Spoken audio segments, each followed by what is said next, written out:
What Conventional methods undoubtedly they take about 48 to 72 hours for the AST results. GN like identification we can do in 24 hours because of the automated systems we have. But if you are promising these results within 90 minutes, and if we can really apply these results in a clinical setting, then it will be very good. Thank you.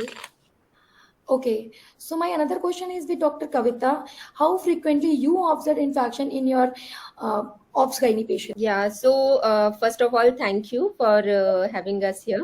And regarding infection, as we all know that it is invasion and multiplication of any bacteria, virus or fungi in any part of the body, that is called infection. That's for general population.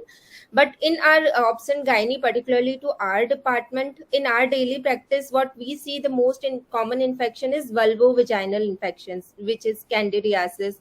Apart from that, almost 40 to 50% patients are having urinary tract infection, so which is very common in our OPD setting. And otherwise, we have very not very frequently, but almost 5 to 7% of our patients are having purpural sepsis, and most of these patients are referred from other sites. So purpural sepsis, post-operative infections, these are the infections which are sometimes difficult to manage, and we either admit those patients, and most of these patients are in critical care unit, ICU. So these are the patients with either urinary tract infection, vulvovaginal infections, or septicemia, sepsis we have. So as you say, 40 to 50% patients are in the UTI and vulvovaginal. So if I ask about the numbers per day, how many patients would have in your in AIMS case you are seeing as in UTI and vulvovaginal? In one OPD we see almost 100 to 150 patients. Out of them, I can say 5 to 10 patients at least they present with features of UTI. So you mean to say 10 patients per day, so monthly at least 20 to 30 patients is there in one clinic? Yeah, in one setup only, in one OPD. So this is quite a huge number. So here, how you test them? These are the problems, and number is actually very high. So how you are actually treating them when you know the patients is look like infection? What is the routine practice of you guys treating them and getting their test? Routinely, first we clinically evaluate them, thorough history examination, and after that, if we require, we send certain investigations. And our most frequently advised investigation is routine. For urine, it is routine microscopy and culture sensitivity. And if the patient presented with the features of septicemia or sepsis, then we advise CBC with total leukocyte count, procalcitonin, and blood culture sensitivity. So if we have to wait for those culture sensitivity results. Do you in your general practice you wait, or you start their antibiotics as per your clinical expertise? Yeah, it depends. It depends on the severity of symptoms. If the patient is having mild symptoms, then in those cases we immediately prescribe them paracetamol or some pain relief, and we wait for culture sensitivity report. But if the patient has presented with severe symptoms, most of the time we need to admit them, and we have to prescribe broad spectrum antibiotic empirically. So even when you guys, obviously you have an experience of the wide experience of your medical and clinical practice. So still after giving the antibiotics, do you really wait for culture reports, or you don't wait? After giving antibiotic, we definitely wait for culture reports, and sometimes we have to change the antibiotic according to the sensitivity report. So in that scenario, what is your opinion if you get the results in 90 minutes rather than waiting for obviously 3 days? Yeah, so for culture sensitivity, we need to wait for at least 48 hours to 72 hours. That would be really helpful for us as well as for our patients.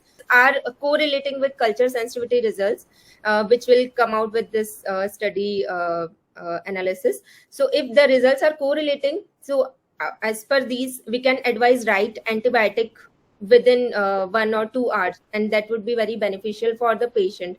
It will be life-saving for some patients, and it will decrease infection-related morbidities in some patients.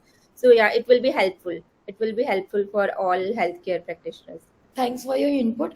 Because the trial which we have conducted, we have correlated our results of culture versus ramjet technology, the PRATHAMASENSE. The results what we have given in 90 minutes were exactly the same, received after 3 days from culture, and they were correlated from the procalcitonin and CRP2.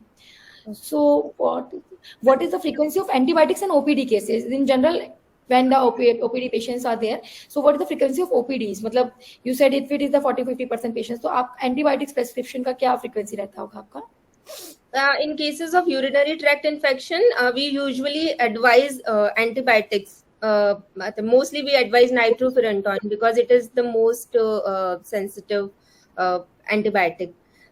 With the results we got in which nitrofurantoin is the most, we generally advise empirically nitrofurantoin, but otherwise we wait for culture sensitivity. So this is your overall experience that nitrofurantoin do work for the UTI patients, and we Yes, can most wait of the- after most of giving. the time.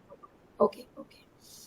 And what is your answer? Teams would like to give the answer, or Dr. Kavita, please answer about this. That what is your opinion about the Pan India trial? These kind of faster methods which are now available in India also. So do you think the trial we have conducted in AIMS was a small number, 100 sample patients? So the Pan India trial will be started with AIMS Rishikesh as a first center, and we will be having the AIMS Delhi and AIMS Bhopal and furthermore.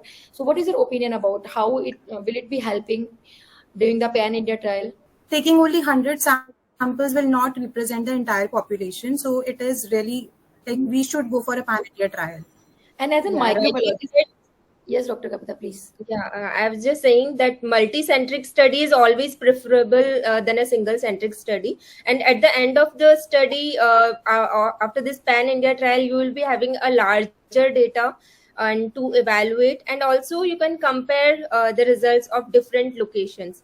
So this is the beauty of a multi-centric study. So Pan-India trial is a great idea. Thanks a lot for your input, because whatever we are doing since last 4-5 years in this journey, we always work as per our doctors, our physicians who are actually dealing with this problem day-to-day basis life. So their feedback is very important. Actually, we are doing we are on the right track or not. This is obviously webinars are generally for the information, but in my opinion, I personally feel it's a one-on-one talk. We do had a talk with the expertise, and they give up their best suggestions, and we do implicate them to make it take it forward. What is as per Dr. Kavita, can you suggest us these early results? If you get these early results in the sepsis patients, obviously UTI you say are not very severe patients, but the severe patients like your septicemia, your vulvovaginal patients, what is how it will help those patients? Critical care unit, and we are getting results within 90 minutes. And if we can advise right antibiotic to them, so it will be life-saving for some patients, and it will also decrease infection-related morbidities such as renal failure, ARDS. There are so many things which can happen as a sequelae to infection. So all those complications can be reduced, and the infection-related morbidity and mortality will be reduced. So this 90-minute results, these are actually, in my opinion, these are actually helpful for these patients only who are in critical care unit, because these are the patients who require right antibiotic immediately. So it will be very helpful for those patients. So those patients who are really very critical, and what is the normal pattern of those patients? For example, right now you are not having, you and we all are dependent on the cultures. So what is the basic pattern of treating those sick patients right now in the current scenario? We advise on empirically we advise broad spectrum antibiotics, and in critically ill patients higher antibiotics we advise. So this is a norm which we advise in our ICU or CCU units. We have to initiate the broad spectrum antibiotics only, and then according to a culture sensitivity report we switch to another antibiotic if needed. Is there any way of pattern for gram negative, gram bacterial and fungus, or they prescribe either piptas or meropenem and metrogyl? So all these antibiotics will take care of gram positive and gram negative and anaerobic bacteria, but not for fungus. That's very important. And the cost of these antibiotics would be near around in government setup and in private setup? In private setup it must be more very high, but I am not aware of prices. basically we don't deal with this. So Yeah, because as per the corporate setup, people suggest that one day costing can go from 20,000 to 1 lakh if we go with the higher setup. Yeah. So this is right. actually a economic burden for those people who are not coming from the very high strata. So that is why, if our opinion is like, first of all, they are getting uh, the higher antibiotics, and still they are waiting for the culture reports. And is there any is there any side effect of these higher antibiotics on those patients, those who are actually not suffering from that? Actually, we prescribe these higher antibiotics only in critically ill patients. So they are already very much suffered. So there is no such side effect of these particular antibiotics. If there is that much of side effect, we would not have advised it. So it does not have any report uh, within the same day. So we have to start it. No, my question is related to the antimicrobial resistance, because if the patient is not having that infection, and if still that patient get the higher antibiotics like the imipenem and meropenem, so when it was not positive for those particular bacteria or the genus for the antimicrobial resistance also in the patients. But we have never evaluated on this aspect. But definitely, it is antimicrobial resistance is a global problem. It is one of the top global problems. So everyone has to be aware of it. But in such patients, we don't have any other option. So we have to start Yeah. it. But there is no way. But we don't generally evaluate for antimicrobial resistance. The corona scenario, matlab initially we do not have any test available, so we used to just prescribe, or maybe that doesn't prescribe, then just wait and have the paracetamol, because there was no option. And the same scenario is happening with the infection, being it's a global problem, but still our physicians do not have any options rather than waiting for the culture. So once you will be having an option, like in your pan India trial, you are the first center. So if you are having the options, for example, in another 2-3 months, you will be having an option like, yes, you are getting in results in 90 minutes, and are they, if they get correlated in any case with your procalcitone and your patient's improvement, if you can see, what is your opinion about this kind of technology to be have in the setups like where you guys are treating your patients on culture awaited results? What is your opinion for that? Definitely, if we are having uh, if the results are favorable, if the results are correlated with each other, then we'll take our results to our higher authorities, our director, dean, and the microbiologist sir is already there. So we'll discuss in our institute, and we can take it forward. So it is actually a technical revolution if it happens. So it is definitely we are going to take it forward. Dr. Meenakshi, the same question I would like to ask you. Being a microbiologist, you are having the definitely an opinion and say about this. What is, how you will see it like this? Like we are right now as in microbiologists waiting for the culture, and doing culture is another tedious task. So this kind of test will be. What is your opinion about them? To ask, what is the cost per test? Yeah, cost per test exactly the same cost what you are having for the bacterial culture. For the bacterial culture, what are the consumables? What is the cost per test?